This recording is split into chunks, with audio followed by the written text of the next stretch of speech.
మోడీ గారు దుర్మార్గులు అనుకుందాం, భారతీయ జనతా పార్టీ దుర్మార్గులు అనుకుందాం. నాకు వాళ్ళ మీద ఇష్టం లేదు, వాళ్ళ మీద చిరాకు నాకు. వాళ్ళే మన మీద దక్షిణ భారత వివక్ష చూపిస్తారు. సరే భరిద్దాం. భారతీయ జనతా పార్టీ అంటే అందరూ హిందువుల పార్టీ అంటారు. నా ఉద్దేశం అది హిందీ వాళ్ళ పార్టీ, అది హిందువుల పార్టీ కాదు. మేము అర్థం చేసుకుంటాం భాషల్ని. హిందీని ప్రేమిస్తాం కానీ హిందీని మా మీద రుద్దుతానంటే ఎట్లా? హిందీని మీరు రుద్దుతున్నారు, సౌత్లో దక్షిణాదిని అంటారు. మన తమిళనాడులో తమిళ్ హిందీ రాకూడదు అంటుంటే అన్ని దేశ భాషలే కదా. ఇప్పుడు ఈ లైవ్ లో అనొచ్చాను రాదు ఒక నన్ను వాడేవాడు నేను మాట్లాడే భాష గురించి వాడు మాట్లాడి నా ఇష్టం వచ్చిన మదర్ టంగ్ నేను మాట్లాడుకుంటా ఇది చదవాలని ఉంది. ఇప్పటికి ఇంగ్లీష్ ఇష్టం ఉంటే చదువుకుంటాడు, తెలుగు ఇష్టం ఉంటే చదువుకుంటాడు, వాని ఇష్టం వచ్చినట్టు చదువుకుంటాడు, ఎవడు ఏ భాషలో చదువుకుంటాడు. దాని గురించి ఒక గవర్నమెంట్ ఇలా రుద్దడం ఎంతవరకు కరెక్ట్? మరి అసలు ఎస్ఎస్సి ఉన్నాక మళ్ళీ ఐసిఎస్సి ఎందుకు, ఐసిఎస్సి ఉన్నాక ఈ సిబిఎస్ఈ ఎందుకు అనేటువంటి ఒక పెద్ద చర్చ. అలా అయితే 1 nation 1 tax, 1 nation 1 market, 1 nation 1 election పద్ధతులు ఉన్నాయి. 1 నేషన్ 1 ఎడ్యుకేషన్. గవర్నమెంట్ స్కూల్ అయినా ప్రైవేట్ స్కూల్ అయినా ఏదైనా సరే ప్రైవేట్ ఎగ్జామ్ రాసుకున్నా ఇంకే రకంగా చదివినా ఆ బుక్ లో ఎగ్జామ్ రాయాలంటే ఒకటే బుక్ ఉంటుంది. చరిత్ర ఉన్నప్పుడు ఒకటే పుస్తకం ఉంటే సరిపోతుంది. అందరికి ఒకే కామన్ కోర్స్ సిలబస్ పెట్టి 1 నేషన్ 1 కరికులం అనే పద్ధతిని తీసుకొస్తే ప్రాబ్లం ఏంటంటే తమిళనాడు గవర్నమెంట్ దీన్ని ఎందుకు అంటే గవర్నమెంట్ అనొచ్చు, వాళ్ళే ఉన్నారు కాబట్టి ఎందుకని అంత గట్టిగా అపోజ్ చేస్తుంది? ఇది మన మీద రుద్ది ఏదో చేయబోతున్నారు అని చెప్పేసి అంటే వాళ్ళకి మాట్లాడటం ఇష్టం లేదా? మన రాష్ట్రాలు పెద్దగా దాన్ని పట్టించుకున్నట్టుగా అయితే తెలుగు రాష్ట్రాలు కనిపించట్లేదు. ఈ వేరియేషన్ ఎందుకు వచ్చింది? బలవంతంగా రుద్దలేదు. ఫస్ట్ పాయింట్ ఇమోషన్ కావాలి. ఇప్పుడు ప్రస్తుతం ఇమీడియట్ గా రాబోయే తమిళనాడు ఎలక్షన్స్ కోసం ఒక సెంటిమెంట్ కావాలి. గతంలో పవన్ కళ్యాణ్ గారికి ఆయన ఏమన్నారంటే గతంలో దీన్ని మన మీద రుద్దుతున్నారు అనే వ్యాఖ్యలు చేశారు. ఎందుకంటే ఇప్పుడు ఆయన కూడా ఒక బలమైన నాయకుడు, కూటమిలో ఉన్నారు. సో ఆయన ఇప్పుడు మళ్ళీ ఏం మాట్లాడారంటే హిందీ అనేది మన లాంగ్వేజే, మనం మన దేశంలో మాట్లాడుకుంటే తప్పేంది అనే మాట అన్నారంటే ఆయనే 2 విధాలుగా మాట్లాడారు. దీన్ని ఎట్లా చూస్తారు అసలు? ఇప్పుడు 25లో ఉన్నటువంటి పొలిటికల్ ప్రయారిటీస్ వేరే. ఇప్పుడు వీళ్ళిద్దరు కలిసి పనిచేస్తున్నారు కాబట్టి కేంద్రంలో ఉన్న బీజేపీ కూటమి ప్రభుత్వం కనుక. సార్ కేపీ గారు, అంటే ఇప్పుడు ఎన్ఈపి 2020 అంటే గతం కంటే కొంచెం భిన్నంగా కొంత కన్ఫ్యూజన్. అంతకుముందు ఎస్ఎస్సి బోర్డు లేకపోతే సిబిఎస్ఈ, ఐసిఎస్ఈ ఇవన్నీ ఉన్నాయి. అంటే ఈ మొత్తాన్ని కూడా ఒక ఎన్ఈపి 2020 పాలసీ అని వచ్చింది. దానికి మీరు కావచ్చు, జేపీ గారు కావచ్చు, మన తెలంగాణ నుంచి కావచ్చు, ఏపీ నుంచి కావచ్చు, చాలా రిప్రజెంటేషన్స్ కూడా వెళ్ళినాయి. మీతో పాటు చాలామంది కూడా ఇచ్చారు, వాళ్ళు కూడా కొంత పరిగణనలోకి తీసుకున్నారు. ఇదంతా జరిగింది బాగానే. సో దాన్ని ఇంప్లిమెంట్ చేస్తున్నారా లేదా అంటే కొంత మా అబ్బాయి చదివే స్కూల్లో కూడా కొంత ఇంప్లిమెంటేషన్ జరుగుతలేదు. మరి దాంట్లో ఏం లోపాలు ఉన్నాయి, ఏం జరుగుతున్నాయి? అయితే దీనికే ఎన్ఈపి 2020కే లింక్ చేసి కొత్తగా మళ్ళీ సేమ్ ఇదే ఈ డీలిమిటేషన్ లెక్కనే త్రిభాషా సూత్రం అని చెప్పి. సో గతంలో మీలాంటి ఒక పెద్ద అయిన డాక్టర్ జేపీ గారు నాకేం చెప్పారంటే అసలు హిందీ భాష కానే కాదని చెప్పారు నాకు. ఓకే, సో ఇప్పుడు ఈ హిందీని అంటే ఇప్పుడు ఈ లైవ్లో అనొచ్చాను రాదు ఒక నన్ను వాడేవాడు నేను మాట్లాడే భాష గురించి వాడు మాట్లాడి నా ఇష్టం వచ్చిన మదర్ టంగ్ నేను మాట్లాడుకుంటా ఇది చదవాలని ఉంది. ఇప్పటికి ఇంగ్లీష్ ఇష్టం ఉంటే చదువుకుంటాడు, తెలుగు ఇష్టం ఉంటే చదువుకుంటాడు, వాని ఇష్టం వచ్చినట్టు చదువుకుంటాడు, ఎవడు ఏ భాషలో చదువుకుంటాడు. దాని గురించి ఒక గవర్నమెంట్ ఇలా రుద్దడం ఎంతవరకు కరెక్ట్ అనేది ఫస్ట్ ఎన్ఈపి గురించి 2020 గురించి కొంత మాట్లాడిన తర్వాత మళ్ళీ ఈ సబ్జెక్ట్ కింద ఏం చెప్తారు మీరు? మొదటగా ఈ నేషనల్ ఎడ్యుకేషన్ పాలసీ అనేది ఒక రకంగా చెప్పాలంటే Indianization of education. Okay, it is not about CBSE బోర్డా లేకపోతే ఐసిఐసిఐ స్టేట్ బోర్డు, ఇదన్నీ కాదు. భారతదేశంలో విద్యా విధానం భారతీయతని ప్రతిబింబించే విధంగా దీన్ని రూపొందించారు. In accordance with the new generation requirements. అంటే ఈ కొత్త తరం యొక్క అవసరాలకు అనుగుణంగా ఈ విద్యా విధానం ఉంది, భారతీయతని ప్రతిబింబిస్తుంది. ఓకే, ఆంగ్లేయులది కాకుండా. So Indian values, traditions, culture రిప్రజెంటేటివ్గా ఉంటూనే ఈ data science, artificial intelligence, robotics, 3D printing, mechatronics ఇలాంటి విషయాల మీద కూడా ఎంఫసైజ్ చేస్తూ ఈ న్యూ ఎడ్యుకేషన్ పాలసీ అనేటటువంటి దాన్ని రూపొందించడం జరిగింది. ఎగ్జాక్ట్లీ. కొన్ని అనవసరమైనటువంటి స్ట్రక్చర్ ఏదైతే ఉందో వాటిని తీసేశారు. అంటే లైక్ ఇప్పుడు సపోజ్ ఎంఫిల్ ప్రోగ్రామ్ ఉండేది, ఆ ఎంఫిల్ ప్రోగ్రామ్ రద్దు చేశారు. పీజీ అవ్వగానే పిహెచ్డి రిజిస్ట్రేషన్ చేసుకోమని చెప్తారు. అలాగే మారిన 21వ శతాబ్ద పరిస్థితుల ప్రకారం తల్లిదండ్రులు ఇద్దరు కూడా ఉద్యోగాలు చేస్తున్నారు. ఎగ్జాక్ట్లీ. సో ఉద్యోగాలు చేస్తున్నటువంటి నేపథ్యంలో పిల్లల్ని అంటే 86th అమెండ్మెంట్ ఆర్టికల్ 21A ప్రకారం 6 to 14 years ఈ ఎడ్యుకేషన్ రైట్ అనేది పెట్టారు విద్యా హక్కు చట్టం ప్రకారం. కానీ తల్లిదండ్రులు ఇద్దరూ ఉద్యోగం చేస్తున్నటువంటి పరిస్థితుల్లో 6 సంవత్సరాల వరకు పిల్లలు బడికి పంపకుండా ఉంటే మరి ఈ ఒకవైపు ఏమో ఆర్థికంగా నష్టపోయే పరిస్థితి ఏర్పడింది, మరోవైపు ఏమో లెర్నింగ్ స్కిల్స్ విషయంలో వెనకబడే పరిస్థితి ఉంది.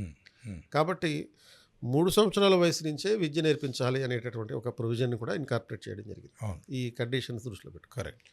సో న్యూ ఇండియా రిక్వైర్మెంట్స్ ఏవైతే ఉన్నాయో ఆ న్యూ ఇండియా నీడ్స్ అన్నిటినీ ఇన్కార్పొరేట్ చేస్తూ న్యూ ఎడ్యుకేషన్ పాలసీ.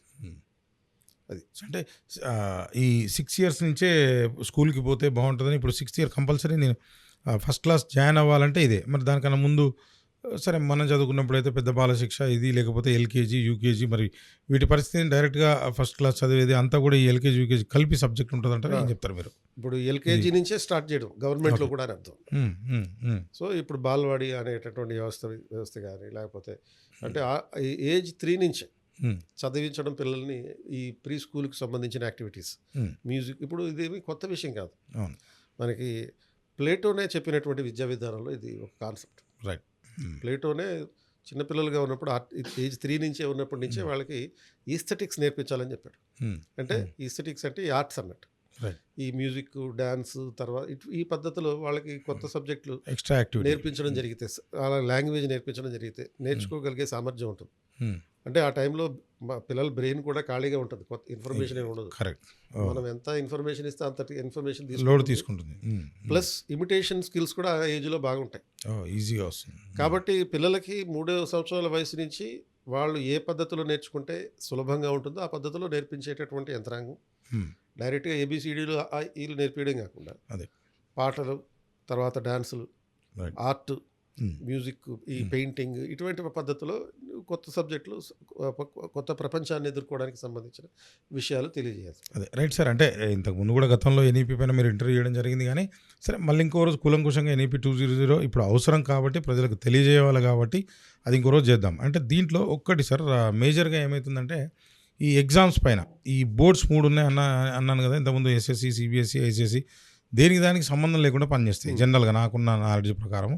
ప్రాబ్లం ఏంటంటే కొంతమంది తల్లిదండ్రులు కావచ్చు, మేధావులు కావచ్చు, మీలాంటి వాళ్ళు కావచ్చు, కొంతమంది ఎగ్జామ్స్ కావాలంటున్నారు, కొంతమంది ఎగ్జామ్స్ వద్దంటున్నారు. ఈ ప్రెషర్ లెవెల్తో తట్టుకోలేక, ఈ బట్టి మెథడ్తో, ఇది కాక ప్రాక్టికల్ మెథడ్ లేక, మరి అసలు ఎస్ఎస్సి ఉన్నాక మళ్ళీ ఐసిఎస్సి ఎందుకు, ఐసిఎస్సి ఉన్నాక ఇంకోటి ఈ సిబిఎస్సి ఎందుకు అనేటువంటి ఒక పెద్ద చర్చ. దానికి ఏమో లక్షల ఫీజు ఉంటే సరే ఫీజుల గురించి తర్వాత మాట్లాడదాం. సో ఇది ఏం చెప్తారు మీరు? అంటే ఎన్ఈపీ అల్టిమేట్గా దాని వైపు వెళ్తుంది. అంటే ఎలా అయితే 1 nation 1 tax, 1 nation 1 market, 1 nation 1 election పద్ధతులు ఉన్నాయో, 1 నేషన్ 1 ఎడ్యుకేషన్. అంటే ఇప్పుడు ఐసిఎస్సి, సిబిఎస్సి ఇవన్నీ ఉండవంటారా? ఒకటే సిస్టమ్ కింద తీసుకొస్తారు. ఓకే, ఒకటే బుక్, గవర్నమెంట్ స్కూల్ అయినా ప్రైవేట్ స్కూల్ అయినా ఏదైనా సరే ప్రైవేట్ ఎగ్జామ్ రాసుకున్నా ఇంకే రకంగా చదివినా ఆ బుక్లో ఎగ్జామ్ రాయాలంటే ఒకటే బుక్ ఉంటుంది. అంతే, ఒకటే చరిత్ర ఉన్నప్పుడు ఒకటే పుస్తకం ఉంటే సరిపోతుంది. అంటే ఇప్పుడు బుక్స్ అట్లా లేవు సార్. విజ్ఞాన కాలేజ్ అని ఒకటి ఉంటుంది, అంటే చిన్నప్పుడు చదువుకొని ఉంటారు, గుంటూరు ఒకటి ఉంటుంది, లేకపోతే ఇంకో రాష్ట్రం పేరు పెట్టి ఇంకొక ఆయన తయారు చేసి ఆ బుక్ పేరు ఇంకోటి ఉంటుంది. ఈ రకంగా ఏమైందంటే భయం అవుతుంది. ఐసిఎస్సి బుక్ కనుక మీరు చూస్తే, సపోజ్ మా వాడు ఐసిఎస్సి అండి, 30 ఎగ్జాంపుల్స్ ఉంటాయి దాంట్లో, ఒకటి కూడా నాకు రావట్లేదు. నిజంగా చెప్తాను, నేను చదువుకున్నప్పుడు. ఇప్పుడు సిబిఎస్సి చూస్తే కొంత నయం, ఎస్ఎస్సి చూస్తే కొంచెం బెటర్గా అనిపిస్తుంది. అమ్మాయి ఇది చదువుకోవచ్చు అని. మరి ఇంత నాలెడ్జ్ని, అంటే ఇంత నాలెడ్జ్ రావాలి మావాడు ముందుకు ఎదగాలని ఇప్పటి నుంచే రుద్దడం ఎంతవరకు కరెక్ట్ అనేదాన్ని, అంటే తీసేస్తారా ఉంచుతారా దీన్ని? ఇప్పుడు సపోజ్ వీళ్ళందరూ కూడా ఎన్సీఆర్టీ పుస్తకాలు చదువుతారు. ఎగ్జాక్ట్లీ. మరి ఎన్సీఆర్టీ చదివినోడేమో ఎక్కువ తెలివినోడా, స్టేట్ బుక్స్ చదివినోడు తక్కువ తెలివినాడు? ఆ వేరియేషన్ లేదు కదా. పిల్లలు ఎవరైనా సరే ఒకటే స్టాండర్డ్స్ ఉంటాయి, రిక్వైర్మెంట్స్ ఉంటాయి. అవును, అందరినీ ఒకటే పుస్తకం, దేశం మొత్తం ఉన్నటువంటి వాళ్ళందరినీ ఒకటే రకమైనటువంటి చరిత్ర ఉంది. ఇప్పుడు చరిత్ర మారిపోదు. అవును, రాష్ట్రంలో బుక్ రాసినా అదే చరిత్ర, కేంద్రంలో బుక్ రాసినా అదే చరిత్ర. కరెక్ట్. సైన్స్ పాఠాలు మారవు. సో మరి అటువంటి అప్పుడు అందరికీ ఒకే కామన్ కోర్స్ సిలబస్ పెట్టి 1 నేషన్ 1 కరికులం అనే పద్ధతిని తీసుకొస్తే ప్రాబ్లం ఏంటి అని అంటాను. అదే సార్, నేను ప్రాబ్లం జరగాలి అని నేను కోరుకుంటున్నా. మరి ఇప్పుడు ఈ స్కూల్ ఇట్లా ఉన్నాయి. మరి ఎన్ఈపీ 2020 దాదాపుగా 4 సంవత్సరాలు అయింది ఇది వచ్చి మనకి. సార్ రంగరాజన్ కమిటీ సంథింగ్ వాళ్ళు చేశారు, బాగుంది. దీన్ని ఎందుకని ఇంప్లిమెంట్ చేయట్లేదని మీరు ఏం చెప్తారు మీకున్న సోర్స్? ఇది అదే మనం ఫెడరల్ స్పిరిట్ అనేటటువంటిది ఒకటి ఉంది కదా, దాని ప్రకారం విద్య అనేది మనకి కాంకరెంట్ లిస్ట్లో వస్తుంది. ఓకే. సో కాంకరెంట్ లిస్ట్లో వచ్చినప్పుడు ఏం చేయాలి, రాష్ట్రాలు వాళ్ళకి సంబంధించిన ఎడ్యుకేషన్ సిస్టమ్ వాళ్ళు పెట్టుకుంటున్నారు ఇప్పటిదాకా. ఎస్ఎస్సి కేంద్ర ప్రభుత్వంలో పనిచేసే ఉద్యోగుల కోసం సెంట్రల్ స్కూల్స్ ఇటువంటి యంత్రాంగం అంతా ఉంది. సో కేంద్ర ప్రభుత్వంలో పనిచేసే central government employees Jammu Kashmir నుంచి కన్యాకుమారి వరకు ట్రాన్స్ఫర్లు అవుతూ ఉంటారు కాబట్టి వీళ్ళందరికీ కామన్గా ఉండే విధంగా ఎడ్యుకేషన్ సిస్టమ్ తయారు చేసి సిబిఎస్ఈ వాళ్ళు ఇంప్లిమెంట్ చేస్తారు. సో ఇప్పుడు అదే విధానం అన్ని రాష్ట్రాల్లో ఇంప్లిమెంట్ చేస్తే తప్పులేదు యాక్చువల్గా. ఓకే. సో కొన్ని వేరియేషన్స్ తోటి. రైట్. అది అంటే సపోజ్ తెలంగాణ ఉందనుకోండి, తెలంగాణ చరిత్రని కూడా ఒక పార్ట్గా చేయాలి. రైట్. అలా దానివల్ల రాష్ట్రాల్లో ఉండేటటువంటి ఆ సంస్కృతి, ఎస్ పిల్లలకి అర్థమవుతుంది, కరెక్ట్ తెలుసుకోవాల్సినటువంటి కంపల్షన్ ఉంది. ఎగ్జాక్ట్లీ అండ్ అంతేకాకుండా ఈ ఎన్ఈపిలో రీజనల్ లాంగ్వేజ్, ఇండియన్ లాంగ్వేజెస్ మీద ఫోకస్ చేశారు. కనీసం 8వ తరగతి వరకు ఇండియన్ లాంగ్వేజెస్లో పిల్లలకి చదువు చెప్పే ప్రయత్నం చేయండి అని చెప్పారు. 8th క్లాస్ వరకు కనీసం.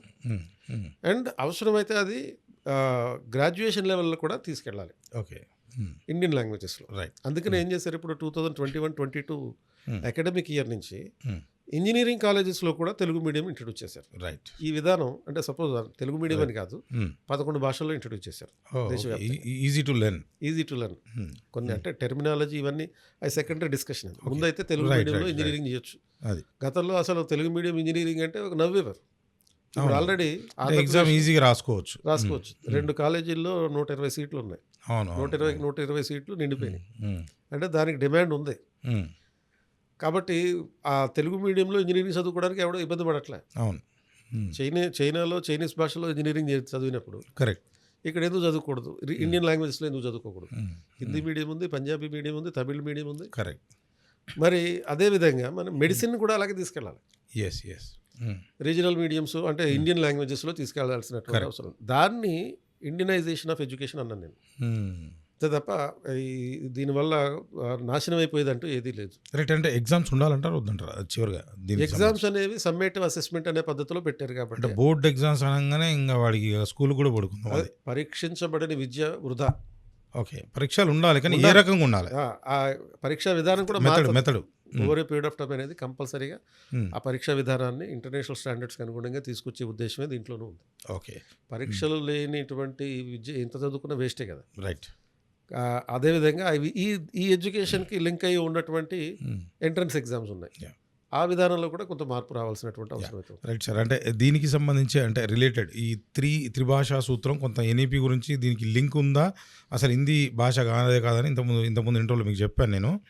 సో అంటే ఇది ఎందుకని రాష్ట్రాల మీద అంటే కేంద్ర ప్రభుత్వం కావచ్చు వీళ్ళు ఎందుకని రుద్దాలనుకుంటారో, దానివల్ల మనకు వచ్చేటువంటి నష్టం ఏంది, ఇందులో నిజమేంత అసలు ఏం చెప్తారు మీరు? అంటే ఇప్పుడున్న బీజేపీ అయితే రుద్దాలనుకోవట్లేదు.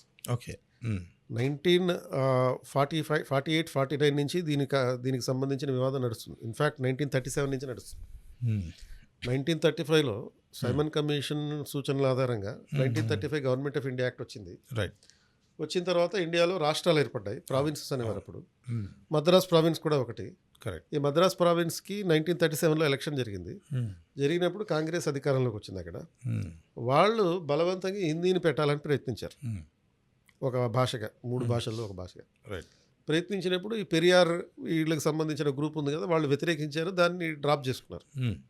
మళ్ళీ 1948-49లో సర్వేపల్లి రాధాకృష్ణ గారి మీద ఆధ్వర్యంలో ఒక కమిటీ ఏర్పడింది. ఓకే. సో ఆ సర్వేపల్లి రాధాకృష్ణ కమిటీ కూడా హిందీని ఒక కంపల్సరీ భాషగా పెట్టాలని చెప్పారు.